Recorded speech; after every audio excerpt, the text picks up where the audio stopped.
Reka nongere mbashimire mwese tubana umunsi ku wundi mu makuru ya buri munsi. Reka ngushimire wowe ufashe umwanya wawe tena ukaza tukaba tugiye kubana kuri uyu munsi. Reka nkubwire ati komeza ugubwe neza, komeza wumve umeze neza kabisa. Reka mvuga nti niba uri umuntu wa mbere tubanye mu makuru ya buri munsi, kora subscribe, manuka hasi iyi video urebe ahantu hatukura handitse subscribe, uhakande ujye ubona amakuru mashyashya hafi ya buri munsi. Reka nzamuke rero muri studio nkubwira ati komeza ugubwe neza mu makuru ngufite uyu munsi mashyashya.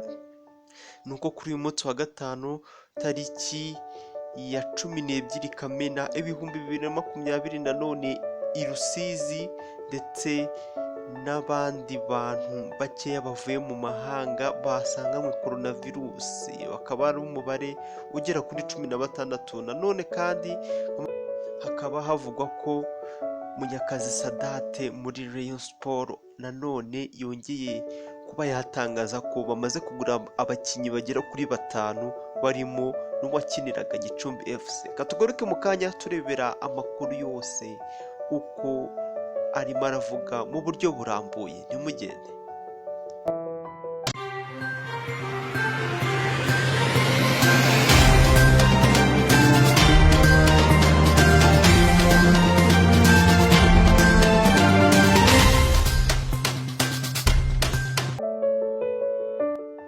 Duhereye mu Rwanda rero nk'uko twari twabivuze, uyu munsi tariki 12 Kamena 2020 akaba ari ku munsi wo kuwa gatanu, hakaba habonetse abarwayi 16 ba coronavirus mu Rwanda, hakaba hakize 8 bonyine. Minisiteri y'Ubuzima yatangaje ko abantu 16 basanganywe coronavirus mu Rwanda mu bipimo 1584 byafashwe. Uyu munsi bikaba byatumye umubare w'abayanduye bose hamwe ugera kuri 510.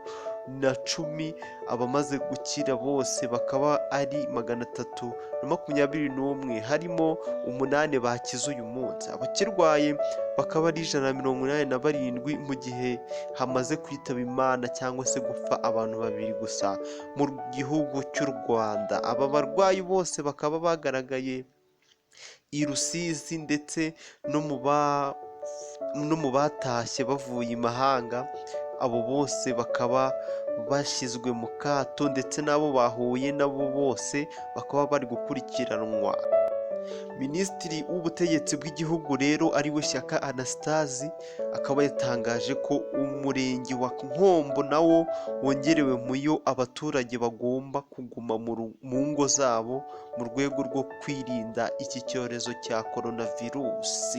Tunyarukiye hariya mu gihugu cya Amerika, umukinnyi ukomeye mu iteramakofi akaba yari agiye guhagarikwa imyaka igera kuri 4 yose azira gukorana imibonano mpuzabitsina n'umugabo we wari wanyoye imiti itemewe. Uyu umunyamerikakazi witwa Virginia Fauci w'imyaka 32 yahuye n'uruva gusenya nyuma y'uko bamupimaga bakamusangamo cyangwa se bakamusangana imiti itemewe mu mikino, nyuma y'igihe gitoya cyangwa se gito ateye akabariro n'umukunzi we uyifata. Uyu mugore rero ubwo yiteguraga kujya mu isuzuma nibwo yasuye umukunzi we batera akabariro, hanyuma iyi miti ngo imusangwamo cyangwa se imugaragaramo, biza gutuma abwirwa na komisiyo ishinzwe kurwanya ibiyobyabwenge mu bakinnyi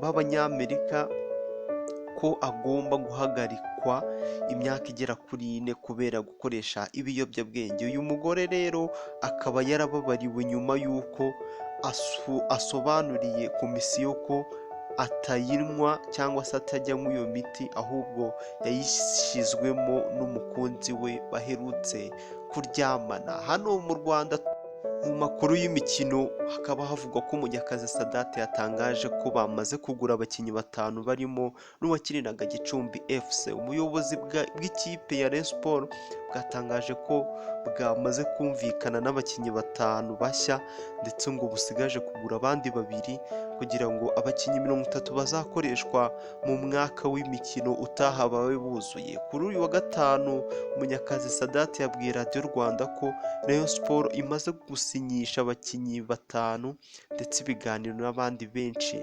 bikaba bikomeje. Gusa ubuyobozi cyangwa se umuyobozi wa Rayon Sport yirinze gutangaza abo bakinnyi avuga ko ibi bizakorwa guhera tariki ya 21 Kamena 2020. Aha akaba ari bwo isoko ry'igura n'igurisha ry'abakinnyi rizaba rifunguye. Mu bakinnyi Munyakazi Sadat yavuze ko baguze harimo umwe umaze kwerekeza ari we Uwiringiyimana Christophe bakinaga inyuma mu myanya itandukanye muri Gicumbi FC. Biteganyijwe ko guhera tariki ya 21 Kamena 2020 aribwo Rayon Sport izatangira gutangaza abakinnyi yasinyishije. Aha harimo haravugwamo nka Hakizimana Muhadjili. Reka ngushimire wowe twabanye kuri uyu munsi makuru y'uyu munsi. Reka nkubwire ati amakuru yacu nakagaruka. Niba uri umuntu wa mbere tubanye mu makuru, kora subscribe ujye ubona amakuru hafi ya buri munsi. Njye mwabanye nawe ni Mugisha Samwe, ndabashimiye mukomeze kugubwa neza. Bye bye.